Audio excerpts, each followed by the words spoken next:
ईश्वरी रम्या रामा च परमात्मनः रासोद्भवा कृष्ण कांता कृष्ण वक्षा स्थल स्थिता कृष्ण प्राणाधिदेवी च महाविष्णु प्रसूरपि सर्वाद्या विष्णु माया च सत्या नित्या सनातनी ब्रह्मस्वरूपा परमा निर्लिप्ता निर्गुणा परा।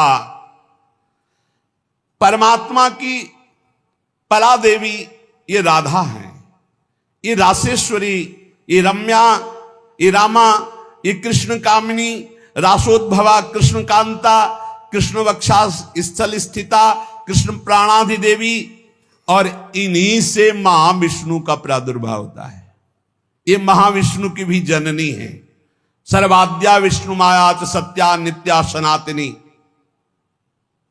ब्रह्मस्वरूपा परमा निर्लिप्ता निर्गुणा परा। ये ब्रह्म स्वरूप है, परम निर्लिप्त है, निर्लेप है, कोई भी प्राकृत गुण इनका स्पर्श नहीं कर सकता। ये परा है, ये वेदातीत तत्व है।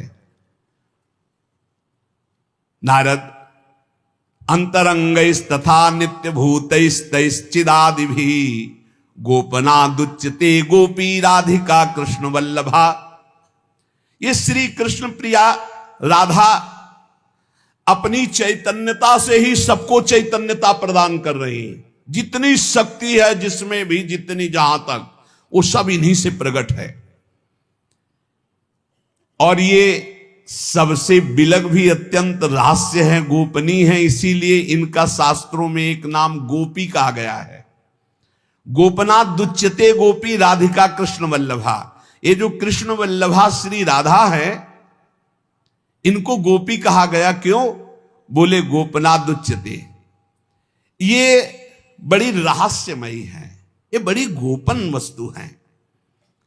श्री कृष्ण आराधना में जब कोई तन्मय होता है तब कृपा करके इस गोपन को खोलते, तब उसके हृदय में रहस्य जागृत होता है।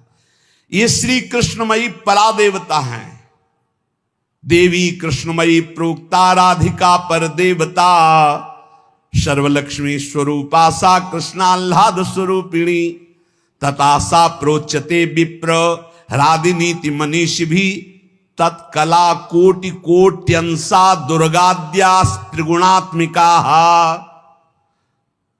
सातु साक्षान् महालक्ष्मी कृष्णो नारायण प्रभु नैतयोर विद्यते भेदा स्वल्पोपि मुनि सत्तमो इयम दुर्गा हरिरुद्रः कृष्णः शक्र इयम सची सावित्रीयम हरिर्ब्रह्मा धूमोर्णासौ यमो हरि बहुना किम मुनि श्रेष्ठ बिना ताभ्याम न किंचन चिद चिद लक्षणम सर्वम राधा कृष्णमयम जगत इत्थम सर्वम तयोरेवो विभूतिम विद्य नारद ना शक्यते मया वक्तुम वर्ष कोटि सतैरपि।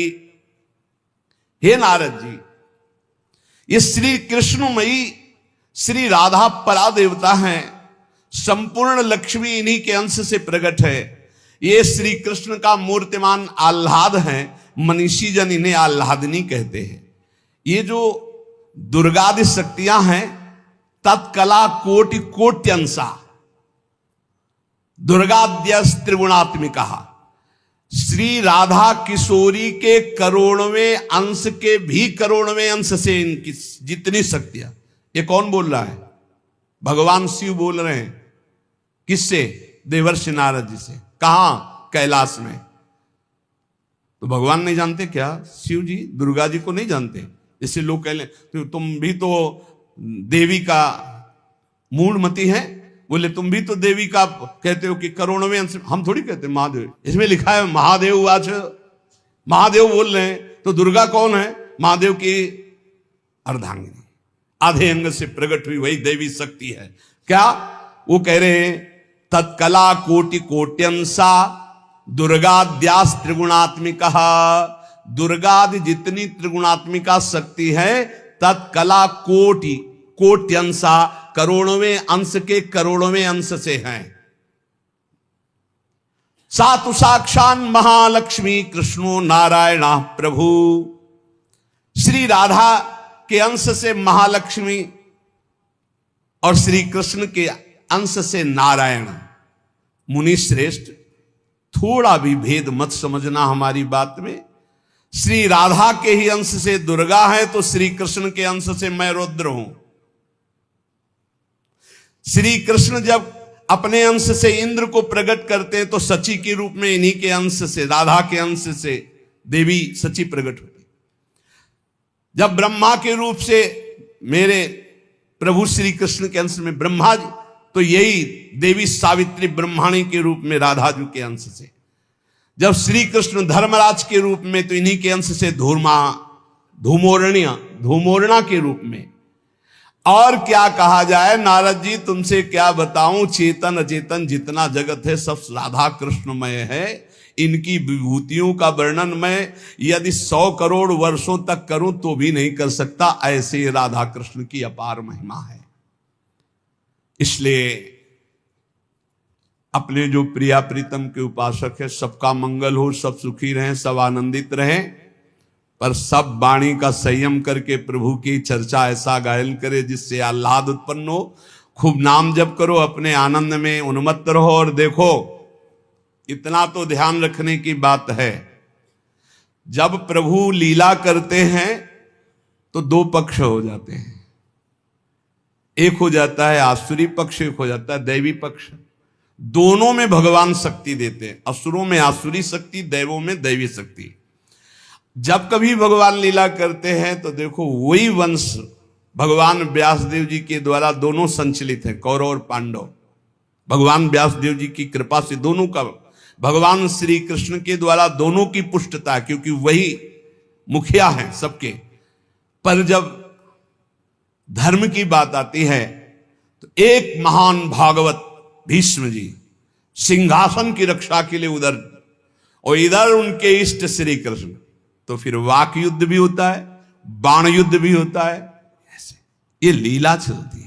इसलिए बहुत सावधान होकर के नाम जप करो, वाणी को शासन में रखो, भगवत चर्चा कानों से सावधान होकर सुनो। बहुत कम जीवन है, भगवत प्राप्ति के मार्ग में हम अग्रसर होते हुए श्री जी तक पहुंच जाएं। बहुत बढ़िया मार्ग है, इसमें संशय करने की जरूरत नहीं है। ये बहुत ही प्रपंच माया फैलाती, बहुत ही प्रपंच, इससे बचो। बहुत गंदी आंधी माया डालती है जिससे भक्ति ढक जाए और हम फिर भटक जाएं। अनंत जन्मों से भटके हुए हम आए हैं, आज हमें प्यारी जी के चरणों की शरण मिली। तुम्हें हृदय की बात कहते, किसी संप्रदायवाद की नहीं।